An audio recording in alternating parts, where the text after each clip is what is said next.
You're listening to Tremendous Leadership with Dr. Tracy Jones.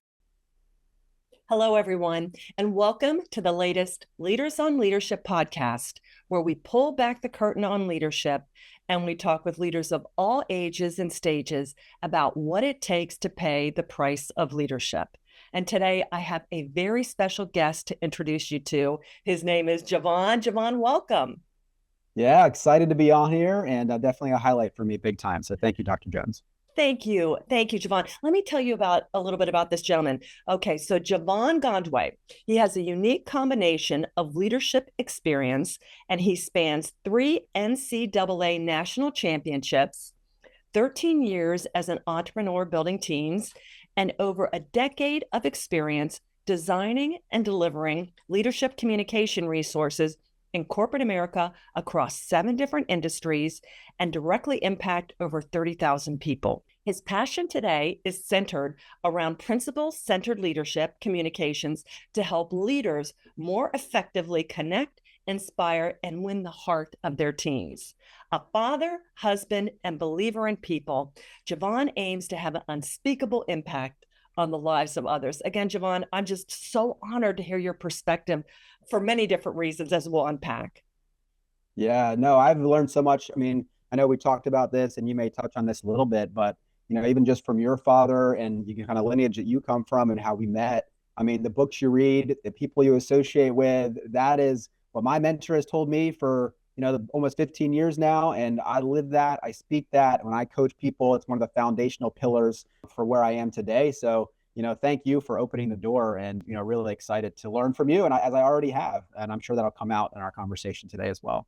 Thanks, Jevon. Well, I like to tell people how we connected because people are like, yeah, how absolutely. do you connect with these tremendous people? It was in December, almost not even 2 months ago at an HRP, Human Resource Professional, Central PA, end of the year lunch or breakfast, and did my leadership event on, I think it was employee retention and getting people really integrated into your values.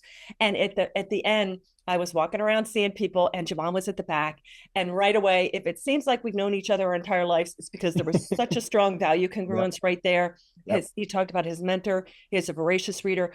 He comes from different industries that have been a strong supporter of tremendous leadership throughout the decades, even my father. And what I love too, Jevon has a sports experience. And so that is that collaborative, that team leadership gives a whole different dynamic. I have military leadership and corporate experience, but the team, the coaching leadership is so unique. And actually, I think the new emerging leaders study in leadership, I'm just really excited that, we met then and had coffee and even found out more that we had in common. And I'm just delighted to introduce our listeners to you, Jevon. Yeah, I know we're going to have a great conversation, and I know we connected right away. And, I really appreciate, I'll just, if I can share this, even as we're getting started, just what I learned from you about followership, because, I think so many times we think about, a lot of times we can be ego driven, right? We want to be the person out in front, and that can get in the way a lot of times of our own personal journey of growth. And so I didn't realize that to be a great leader is also to be a great follower first, right? Like if we want to move to that level. So thank you for that, that framework and the questionnaire. I knew that was helpful for my personal growth. And my ultimate leadership. So yeah, just really, really connected easily. And then I'm looking forward to collaborating on not only today, but certainly in the future as well. Absolutely. Well, let's get to it. Yeah. Jevon, my father gave a speech many years ago, but is one of the speeches that we still has downloaded the most and people read the most. And he talks about leadership and the price of leadership. And Charles was very exuberant, anyone that met him, but he was unbelievably pragmatic. So you had this joys of leadership, but he also was like, but there's a price you're going to have to pay.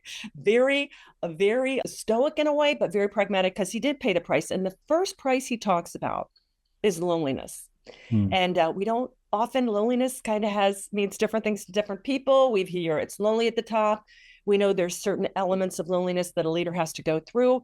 But in your leadership journey, can you share, or your personal journey, a time where you went through a season of loneliness, what you learned from it, and perhaps a thought or a resource or tool for any of our listeners that are in that season right now to kind of build them up and exhort them as they go through this?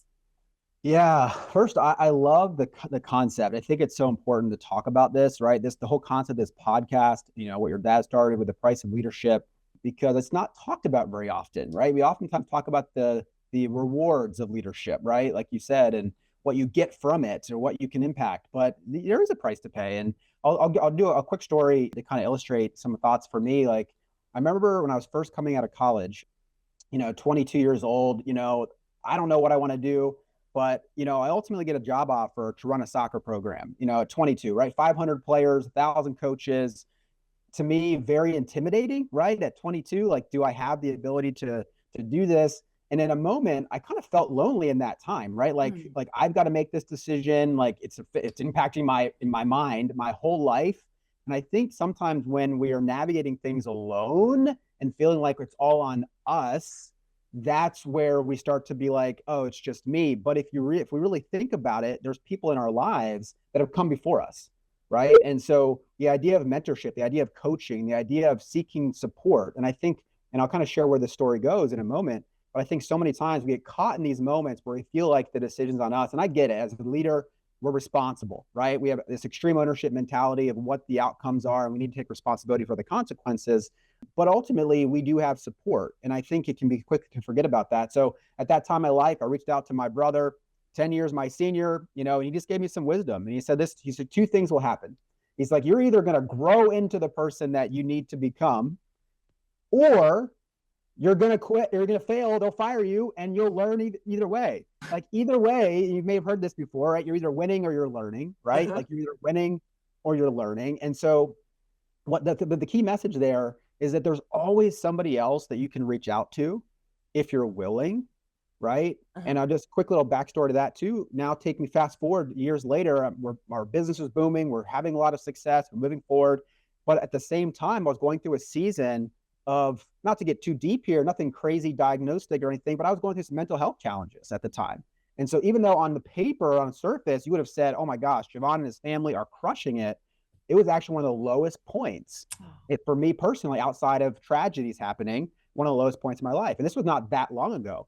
But what I did, I reached out to my mentor. He's one of the primary influencers in my life. I think everyone hopefully has a few of those people. And I just shared on my heart. I was very vulnerable. I took the armor off. And I said, hey, this is what I'm going through. It may not seem like it, but this is what I'm going through. And wouldn't you know it, he goes, you know what? I've gone through a similar battle, right? I've gone through a similar battle. And so it's amazing how many people have gone through stuff. And if you're willing to be vulnerable and open yourself up and lower our ego, that's when we can start to grow. And the last thing I'll share on that is, and this is going to tie in, this will tie into every single component of the price of leadership.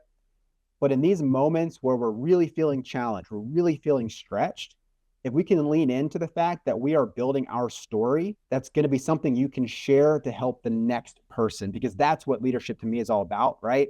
It's bringing on the next wave, the next generation of things that we've gone through and that we can teach it. So just keep that in mind as you're going through some of these challenges, as I speak directly to the audience, is that you're building your story, and this is an opportunity to grow and stretch at those most challenging moments. So hopefully that helps. Oh, it does. So beautifully said. And I love that you talked about, battle. People call them battle buddies. You need to have you're the chairman of your own board of your life. You're your own agent, personal agency, but you have to have people in all the different areas that are there for you to really lean on. But I love that you said there's loneliness in making the decision. And I just encountered that a couple of days ago. But I did get counsel, which I knew I wasn't alone in making it. But then I had to make the decision. And I think that what you saying that explained to me, the weight of the decision still does fall on us, even though I know, look, God is in control. Other than the decision of where you're going to spend eternity, we could always readjust decisions. If you wouldn't have taken that job, somebody else would have taken it. You would have gone on to live a great life. You know what I'm saying? I think sometimes we think, well, this is it. And like I said, there's only one decision like that. But I love that you talk, but it's still sometimes lonely in making the decision, because it's not a joint decision. You're the one that signs the agreement. You're the one that signs the paper. You're the one that signs the taxes. So I really appreciate you saying that, because as much as we get from our mentor group, it's still up to us in the end. And my father used to say that for decisions. He goes, Tracy, make it yours and die by it. Yep. So, and then you alter it. Like, I love that your brother said that if it didn't work out, you don't die by it, but you move on to something else. That season dies and you go to something else. So Beautiful take on loneliness. And thank you for sharing, being transparent about some of the things you went through. I know even Charles experienced some chronic fatigue. I was in high school watching him and I was like, what's going on? And he was very forthright with me about it. I experienced an exhaustion type thing. It was ended up my adrenal gland was shot, but I was in a bad way. And the more you share that with people, the more you can get help and not have to suffer in silence. Yeah, there's a quote I've heard. You may have heard this. I don't know how popular it is, but your mess is your message. Yes. Right. Right. And, I think it is that strength of knowing who you are and knowing the value that you have and knowing that we're not perfect. So when we know our strengths, we can openly speak the areas that we need to grow. Right. Right. Because that doesn't ultimately define us. It's the whole package. Well, and everybody goes through this. Yes. And so I'm so thankful that I think when we're younger, I don't know, maybe even midlife and, I don't want to tell anybody that my kids are going through this, or I messed up the business, or I got involved with the wrong person, or I have something on my record. Stop. Or I'm burnout. You're no different than every other human being that God has created since the dawn of civilization. And I think that loneliness gets you alone, but then you realize, everybody's been through this. And guess what? They made it through. And I love that you said that your mess becomes your message. And I also heard your test becomes your testimony. Yes, 100%. Excellent. Okay. So the next thing he talked about after loneliness was weariness. And you are an entrepreneur. You're rolling out your website. You're a father. You're a husband. You're helping other people. You're pouring into others. And with that pouring out into others, how do you stay poured into and at the top of your game? Yeah. So a couple of things for me. One, and this will probably apply to a lot of this here, but we have to just embrace the journey, right? A lot of times we want to fight it. We want to pretend that it's not there. We want to resist it versus just accepting the reality that it's part of the price, right? Like if you want to, this is an old analogy here, but if you want to get, a soda machine, no one does this anymore, but you need to put $1 in and you put in 90 cents, you don't get the soda. Like, the price is $1. So I think just knowing that there's a price to pay and knowing that being weary is part of the journey, accept it. Yeah. What happens is I think a lot of people start to complain about it and then it makes it worse and it drags. But for me, part of that price, and then I'll share maybe some helpful, perspective on it, comes from when you're a leader, right? And everyone who's listening to this, like you usually have a high standard. And so you're going to coach people, you're going to work with people that don't always reach up to that standard. And on the side of that, when you're a leader, the more people you lead, they're people. The greatest thing about leadership, people are involved. The most challenging part about leadership, people are involved. Yeah. And so for every amazing person, they also have their challenges. And in my opinion, if you're a great leader and you're coaching people, because I believe leadership, a big part of it is developing your people. That's my personal belief. You're going to take on some of their challenges. You're going to take on, and I'm not saying you got to get into all of their life challenges. It's not my point. But if you're going to help them overcome, then you have to understand their challenge. And so what happens is you start to hear all of these challenges, all of these, and that usually weighs you down more than maybe the victories, right? More than, and so for me, one of the things that's helped keep me grounded is gratitude that this person is giving me permission to lead them, gratitude that I'm in this situation to be able to, help this person. And one of the last things, and I heard this, I was at a conference a couple years ago, and this guy who's a pastor, leader, entrepreneur combo, and he said this, and I'll share this. He said, people that really create the right kind of mindset and the right kind of success, they know how to handle adversity with this line, that's for me. So when you have a major speech to give and the microphone goes out in the middle of the speech, that's for me. When you have to, host someone or drive someone or do something and you got to run and you get a flat tire, that's for me. And so when things happen, adversity happens, you didn't hit the budget, that's for me. And then it's not just silver lining, it's actually looking for the areas that this is going to make you better, because if you look for it, you will find it. I'm a big believer in positive thinking, and that comes out if anyone talks to me at all. But I think sometimes we kind of fake it till we make it, and it's like not real, and we're trying to be positive, but we're just kind of talking out loud just to make it. And I get that too. But this is a very real thought to really look for an opportunity to grow. And so in my most, again, going back to the most challenging seasons of people, I go, that's for me. And I find a way to be grateful for the opportunity. And I heard this a while ago, and hopefully this comes out right. Where we are today, right? Everyone listening to this, you've overcome things, you've accomplished stuff, you've impacted people. Where you are right now is somebody else's dream. I heard that a little while ago.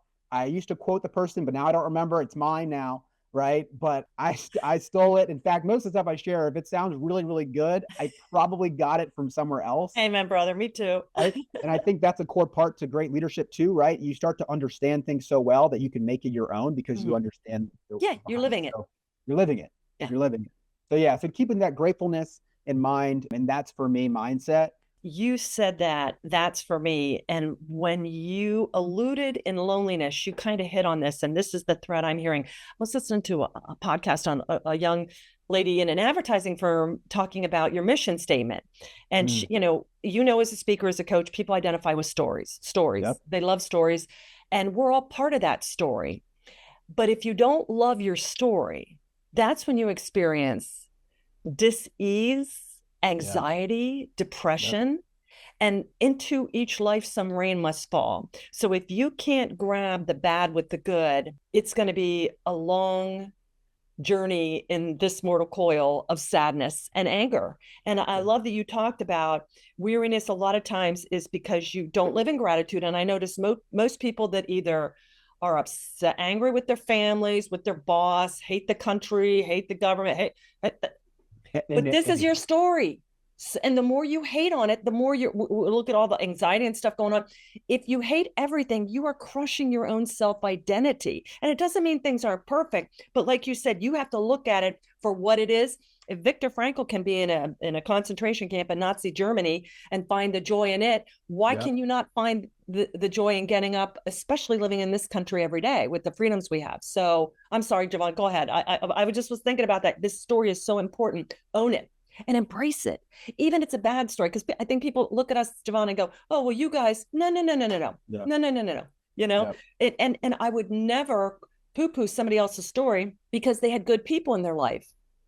That's the ultimate hating your own story. Some of the greatest people have come from the most adversarial or contentious upbringing. So I digress. I'm sorry, Jevon, go ahead. No, that's great. And I love this dialogue because it prompts, I just heard this recently and it just rang true for me that we all have our own narrative, and it usually falls into one or three buckets. It's usually the hero narrative, right? So, hey, I feel like I've accomplished things. I've overcome things. You may even feel lucky to a degree. Right. Even though we've worked, hard, right? You've got the helper healer narrative, like, hey, I help people, but I may be always taking on the weight of others. And then the victim narrative, right? These are things that, hey, it's always happened to me. That's not that's for me person. Yes. But we have a way, and I'm sure you've heard of the concept of, soundtracks, right? And the things that we're telling ourselves, and, neuroplasticity. If people haven't studied that, study that, because in my mind, that is the new advantage in today's culture to program your brain for success. And if people hear that and they go hocus pocus, this is scientifically based. And if you want to go Bible, it's biblical, the spoken word. What you say, you are giving life to, and you're literally programming how you are wired, how you are wired. And I may come back to that towards the end if it makes sense to, but I just think that's so important of not just the thoughts we have, because we can control our thoughts so much, but our thoughts can wander. But when we start to communicate what we believe to be true, or what we want to be true, our life starts to move in that direction. And it's powerful. And that concept changed my whole life. It is, and it'll change every person's life. The power of thought. One of the books we published about a year and a half ago was by a very recognized high school and college sports coach, Jeff Budorak, and it's called Inner Rival, Silencing the Negativity Within. And one of the things he talked about is, I think out of the words we say to ourselves, out of the 30,000 words we say to ourselves a day, like 87% are negative. So forget the rest of the world. Stop blaming the rest of the world. We are our own worst enemy. And when you stop that, and he also said, when you think your body's tired as an athlete, you probably know this. I can't do another rep. I can't run another mile. I can't book another event. He says, you're really only at about the 40% mark. So just say no, body. And I do that too. I'm like, I'm too tired. And then I'm like, no, I know my mind is saying this, but in reality, I'm only at 40%. So then I press on, and guess what? it comes up. What you say is what you get.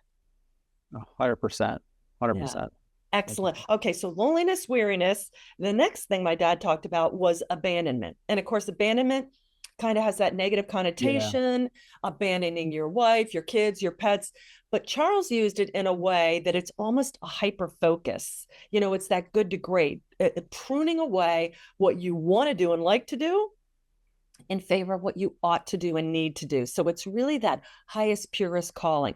So, Jevon, have you gone through different things and you deal with different people, and you, like me, were constantly rehoning our focus and clarifying our mission statement? What are some things that you use to stay really on point? Because just because we get the call doesn't mean it's our mission. Yeah. Yeah. 100%. Yeah. I really appreciate this thought because it gets you to really challenge where you are in life, where you've been, where you want to go. And, I think for me, it's about knowing and embracing that we're always needing to be in a state of change. And I think we oftentimes are where our identity, right, gets caught up in a sports team or a job that we have or like what we do, right? I mean, how often do we ask the question, like, what do you do? And people always go, well, what they do for work. Well, I'm more of a husband and a father than I'm, even an entrepreneur, right? Or a speaker or a communicator, right? So I think understanding like, hey, there's a path that you need to shift towards, and recognizing that the only way that you're going to identify your best path is to be constantly open to change. There's a concept I'll share here that may be helpful for people that are kind of listening in. And you may have heard this. There's different window panes of life, right? There's the first window pane, which is the things that everybody knows about you, right? Everybody knows this, that people know kind of, that I'm a Marvel movie fan, or they know that I played soccer at Messiah, right? That's what they know about me. That's the window pane that they're all looking through. Mm-hmm. The second window pane is the things that only I know about me. This is my deep thoughts, the things that I'm thinking about all the time, that it's almost impossible for me to communicate to you because it's internal. The third window pane is the things that other people know about us that we don't know. Oh, okay. Mm-hmm. Right? So these are the things that maybe bother people about you, right? Or it could be some of the things that are strengths that you don't see in yourself, right? How often do we have greatness within us that we don't see because we just think everybody's that way? Mm-hmm. But it's actually what makes us special, what makes us unique. And so I think the more that we're reading books, the more that we're associating, and the more that we're asking ourselves, the great questions of, hey, are we on the right path? Hey, what gives me energy, right? What really matters to me? And as you start doing that, you start to learn to say no, right? You start to learn to say, you know what, this doesn't line up with what really matters to me. And so just embracing that concept of the fact that we've got to change and we need to look for opportunities to change. And I'll give you just one silly example. When I first started reading books, like Your Father's Work, like the books that you guys publish, right? This, personal growth, I was super sarcastic. And I think that become a part of our American culture is to be sarcastic, right?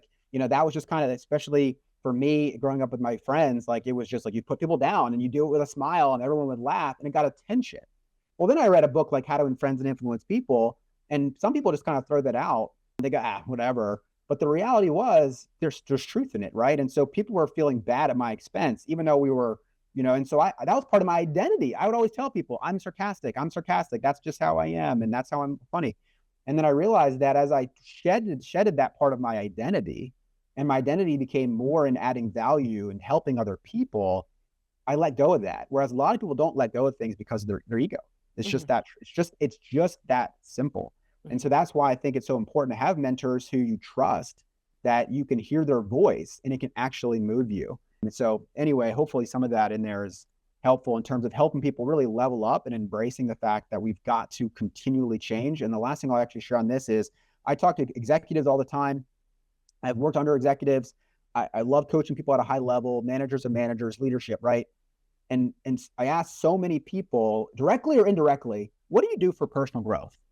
Well, and obviously listeners here, you're listening to this, you're someone who's pursuing it, but is there an intentional strategic plan? Is there a system in your life, or is it the last thing that you think about? For my family, our focus is how do we get the most out of every day? And I'm just gonna give this one thing because I think this is talked about all the time. But my challenge to anyone listening to this is, are you living it? And don't let it be, oh, I've heard that before. Are you living it? That's my challenge to you. Is what does the first hour of your day look like?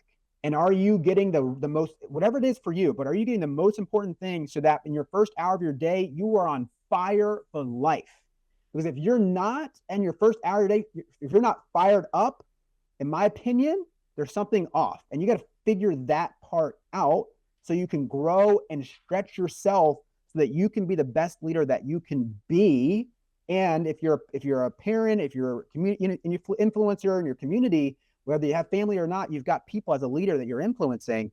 How can you show up and be your best self if we don't start our day right and be the example? Mm-hmm. So that's not something I'm perfect at over the years, but it's something that I've gotten really, really good at. And that one thing helps me multiplies my health, my spiritual journey, my leadership, my communication, the things that matter to me. I don't want to share what I do because it may be different, but everyone's got their thing. But those are just a couple of things that I think are just crucial, is having a systematic plan for your personal growth. Yeah. And we publish, I know the 2 or 3 that I use to keep me on track. And if I deviate, it is bad, and there's a diagnostic, there's a construct. Do you employ these like the night before? Are you one of those people that plans for that first hour the night before or the weekend before? So I have my system set up so I know exactly how my morning's going to start. I know exactly how I'm going to wake up. I know exactly what I'm going to do in that first hour. And then within that time, I have at least 15 minutes that's reserved for planning out. And that's usually towards the end of the hour. Nice. So that's how I do. My wife, love it. She is way more organized than I am. She makes me better. She has her own phenomenal mentality with her leadership and her being senior director for a long time, nonprofit world. And she's done amazing things in there. Now she's an entrepreneur and we, do work from home and stuff together, but she's got her 50 lists that she's always tackling. And I have my like tiny list of I know this about myself. There's only so many things that my mind can be focused on at any one moment. So, hey, I love that. But isn't that funny? I think women are made to be just exquisite project managers. I mean, we just do it. So I love hearing that. And I love that you talked about others see it, the third window pane, but you don't. I don't care how evolved we are as leaders. I don't care how many books we read, how many podcasts, how many gurus we sit under. There's certain things that we can't see. We can't read our own label. And I love that you talked about there's other people, because I think there's a lot of pressure, Jevon, about, well, as a leader, what are you doing, Tracy? What are your goals? What do you do? And I'm like, man, I can remember as a little girl feeling stressed about that. And even now coming up on 62, I'm just like, well, what are you going to do with your, and I'm like, and I think we put the pressure on ourselves that we have to figure it all out. There's some things, no matter what, I'm not going to see because there are going to be people or books in my life that come into me, that pour into me. That's part of iron sharpens iron. I can't just sharpen my own self.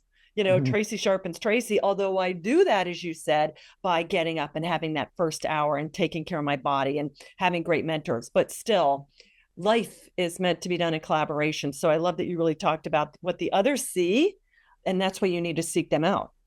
Yeah, I'll share one quick thought because this changed the game for me. And it helped me set my ego aside. I went to someone that I trust, again, a primary influencer in my life that I trusted. I wouldn't say this to anybody.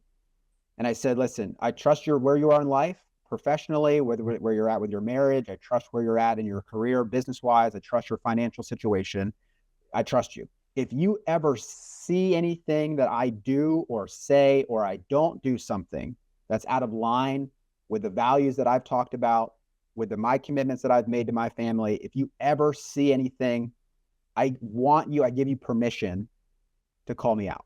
And I think that's tough for a lot of people. It was easy for me because I knew I needed a higher level of accountability that the people that were in my sphere of influence. And I think if we can do that, it creates a space for that quality feedback, right? And so anyway. Well, when you look at the falls from grace of leaders, even biblical, it's always done in secrecy or aloneness, where people, so people are like, well, how did that happen? I'm like, when a CEO or something, I don't look at what the CEO did. I'm like, where was the network? No failure is ever a one and done, unless you have incredibly bad followers following a toxic leader, but that's not our audience and stuff like that. So, and if you start to see as a leader, well, I just start closing off, or you look at friends and they start to go radio silence on you, reach out, because a lone sheep is a dead sheep. And we need to really, hold each other accountable to being open and transparent in all things. Yep. Yeah. 100%. All right. Well, thank you for sharing that too. Last, vision. And vision isn't reserved for the people that have gone up like Moses. Although, he certainly is a great visionary. Vision is for each one of us. And my dad would always tell me, Tracy, because I'm like, oh, this vision, Dad, I'm sitting under the tutelage of these people and I respect that they got it, but I just never thought of myself as a person that possesses vision. And then he said, Tracy, vision is seeing what needs to be done and then doing it. And I'm like, okay, I thought it was you would see what wasn't there. And there's in a sense of that, but there's also this action piece to it. So how do you craft, Jevon, your vision? I mean, you're talking about redoing your website and what's next. Vision is a living, breathing thing. And how do you really make sure that what you're pivoting to or embracing as far as change is in keeping with your overall vision? Yeah, the vision is such an important piece. I'll share kind of a story, kind of analogy to connect it back, for my journey. And I think people can relate to this. For anyone who's in the sports world, you've heard of Messiah University and the soccer program there. The coach that I played under for 3 years, Dave Brandt, is known nationally, one of the top coaches in the history of college sports. And I listened to a podcast of his actually recently. He was a guest speaker on. And it just refreshed my memory on a lot of things. And the way he defines it, if vision is this idea of the way things ought to be, right? Mm-hmm. The way things ought to be, right? And so when you think about that, it's like, hey, what's the best version? Like if I had all the money I needed, if I had all the time in the world, and the question that I ask people a lot of times is this to help them think through their vision. And I think the same for me. You can talk about this from a life perspective or from a business team's perspective, right? On a life perspective, it's how do you want to live? Like, how do you want to live? Don't look at any of your current circumstances. How do you want to live? Mm-hmm. And then if you look at it from a business level, like if you're leading teams, what kind of team would you want to perform as a part of? Like, what would you want that to look like? Mm-hmm. Do you want people to be actively engaged? Do you want them to be coming to you with solutions? Like, what specifically do you want it to look like? And you go back to the Messiah Soccer program. When I walked into that program, they'd already won multiple national championships. So I walked into the vision that had already been created, but then it was like, how do we go to another standard, right? So this was an environment where you were talking about winning. You were talking about being the best team in the country. That was essentially the best place in the country to play college soccer. That was kind of the overwhelming vision. And then everything else was to move it in that direction, right? How do we now create that? So what's the ideal outcome? Well, it's aspirational, right? That's a big claim to say, hey, I want to be the best place. Not necessarily the best team. Other teams may be better teams, maybe more qualified talent. But what kind of environment do we want to create? And now let's go create that. And I'm really big on this because my strongest skill set is communication, interpersonal communication, and speaking, and really not just speaking, but connecting, right? And so how clear are we with knowing our vision? Yes, I think a lot of people, because it's such a corporate thing, I got my vision, I got my mission, like I got to do it. But then how much are you speaking that vision into people? How much are you sitting them down one-on-one and saying, here's the vision and here's where I see you in that vision. Here's why I believe we're going to accomplish that vision, because you're a major part of that. And such an important part of, and you're seeing this, right? People are so disengaged, in corporate America right now. And I think a huge part of it is they don't feel connected to the vision. They don't feel like they have a role in it. They're just a cog in the wheel. And I think it's up to us as leaders to have real conversations with people to help them get connected to that vision. So you think about summary, what's the ideal state, right? What's the ideal outcome of what things look like and feel like? And I'm so big on the culture side and the people side. So that's kind of what I focus on. A lot of people are on the process, side, which, law and all that stuff's important as well. Mm-hmm. But at the end of the day, your business moves based on the people that the way you create the environment for them. And it's up to us to speak that. So I don't know if I answered everything in there, but. You did. And that's for followership. They smell it and they want it, and they get infused by it. And leaders, we see where we need to go, but if you don't have a team following you, you're not leading, and you can't get it right without the right people aligned to the right North Star. And one thing I'll say on that too, like when you have a clear vision, if I don't know this person, but there's a TED Talk out there about your vision statement sucks. Okay, that's what it's called. And so he talks about how to break down vision in a lot of different ways and very specific. But one of the things that having a clear vision does, and you kind of alluded to this, it starts to attract the right people into your organization, right? And it starts to repel the people that you don't want to, and that's okay. You're not the leader for everybody, nor do you want to be. And the more clearly we can communicate that vision, the more we can attract the highest quality people that then want to help you and fulfill that vision, because they have their own vision for their life, which may actually be outside of what you're doing. And the more you can understand their vision for their life and how we can, through our vision, help them get their vision, right? Then that's where magic happens, right? And we can collaborate in that way. Well, such an important point that you said, because a vision is vision. That's the immutable truth. And I think a lot of times as leaders say, well, I have to modify it, or I have to make it more palatable, or I have to water. No. You have to attract the right. And when people are like, oh, well, we lost this person. Well, what did you lose them for? If it was a value incongruence or they weren't feeling the vision, that's a good farewell, because you can't, it's like saying you could marry anybody on the planet. No, well, I guess you could, but you could not have a healthy, viable, covenantal marriage like that. It takes people going all in, and which is why I love followership. And you really hit on it. You want that best version of vision to resonate with the right followers that come in there. And I wish, because I was growing up, I was always like, well, as a leader, if I've lost somebody, well, I didn't lose somebody, the vision did. Now, is there always a way I can be better at communication? Absolutely. But until I realized, hey, I can cast a wide net, but my vision is going to be very exclusive to a certain group and like you said, personal development, we can't imagine life without it, but a huge swath of the population could care less. Okay. That's different strokes for different folks. But when we know who we are, we know who we want to attract on the team. Yep. 100%. Excellent. Well, Jevon, thank you for the great stories, the great resources, the information, the inspiration on loneliness, weariness, abandonment, and vision. Is there anything else about the price of leadership that you would like to share with us before I want to get into what you're doing with your new website? Yeah, the only thing I would share, we kind of talked about it in different ways, but kind of on the idea of vision, what kind of leader do you want to be? And what's your people philosophy? I know we've talked about the Go-Giver, right? And Bob Berg, and that really influences a lot of how I think about business when it comes to people, but also just life. And so, looking to add more in value than we receive in payment, right? Like that's one of my people philosophies. When I'm interacting with people, I hope to be able to add more value than I receive in payment. It doesn't always work out that way, because sometimes I'm a burden, sometimes I'm going to be a burden to people, right? But that's how I think about people. So if that's my lens, then everything that I do revolves around that. And so that's one of my just encouragements, challenges for people as like an action item, a takeaway is, can you answer that question for yourself? And I'm sure you can, but I think it's an important one, because then as we're building out our programs, as we're building out our, policies, whatever, like it influences what's our personal people philosophy. And a lot of the people listening to this, I know you can influence, organizations, at scale. So, how you think about people goes a long way. Well, and I think people in the back of their mind, it's there, but they don't realize how much that affects how they interact in the workplace at all levels. So what a great tool to help people sit down and think about it. Are you theory X? Are you theory Y? Do you think people are intrinsically good? Do you think they're intrinsically, and all these things, believe me, you already think. You have a certain preconceived notion based on what you were taught or what you've experienced.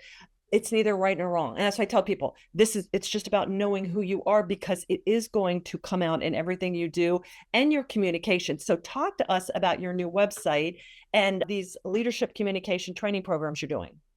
Yeah. So I've been very fortunate to work under and with some top leaders, entrepreneurs in the corporate space, in the entrepreneurial space. And through that journey, I learned a lot about myself. And my gift that I really want to be able to give the world at scale is developing leaders, developing their communication skills, right? And when I say communication, what I mean by that, just to be clear, right, on communication, is connection. Yeah. And you have this little tagline, right?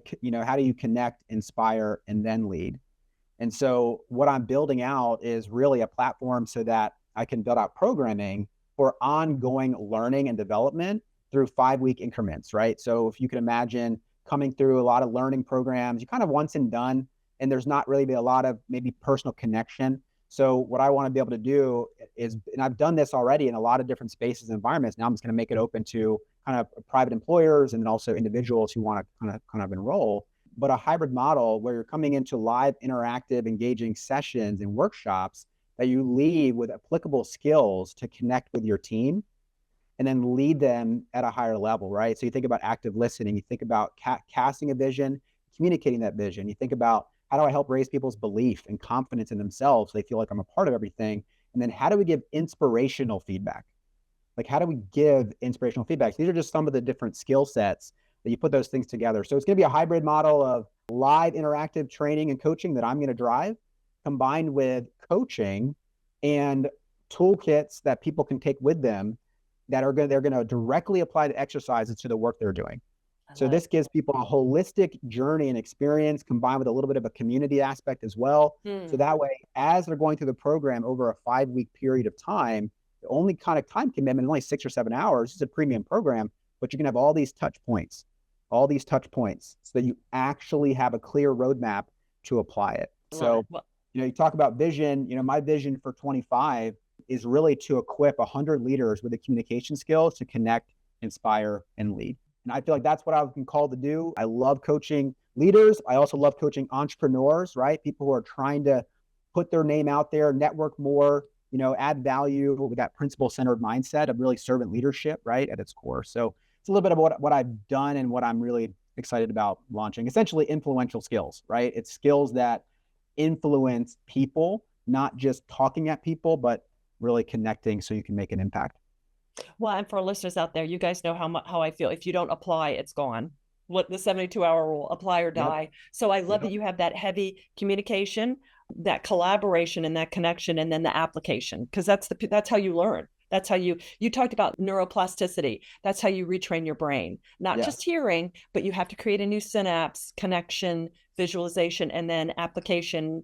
So and Jevon, what's the best way for people to get in touch with you? So there's 2 ways I would say. If you see my name here, it's easy. I'm easy to find on LinkedIn. So that's an easy way to find me. Just search my name. I'll come up. The other way is literally launching the website as we speak. So it'll be influentialskills.com. So influential skills, right? Because we want to build skills that influence. And then I'll have my programming on there and my personal contact information. I love networking with people that think this way. So even if people are interested in these services, if you just want to talk books, thought process, collaborate, like I love having these types of conversations, whether it's public or private. So people can always reach out to me, and I'm always open to networking from that mentality, thought process. Yes, you are. And I love the domain name, Influential Skills. That's perfect. That makes it very clear. So Jevon, thank you again for taking the time to share with our listeners today. Yeah, no, this was fantastic. Really excited about it. And again, looking forward to future collaboration as well. Me as well. And to our listeners out there, if you like what you heard, please be sure and hit the like or the subscribe button. If you would do us the honor of a 5-star review, we would be so thankful. That helps other listeners find out what people like you think about the content that we shared. And never forget, as Charlie Tremendous Jones said, you'll be the same person 5 years from now that you are today, except for 2 things: the people you meet and the books you read. So make them both tremendous. Thanks so much, everybody. Have a tremendous rest of your day. Thank you for listening to Tremendous Leadership with Dr. Tracy Jones. Find out more about Dr. Jones at www.tremendousleadership.com. If you've been ignited by something you heard in this episode, let us know by leaving a review for Tremendous Leadership wherever you listen to podcasts, or by sending us a message through www.tremendousleadership.com.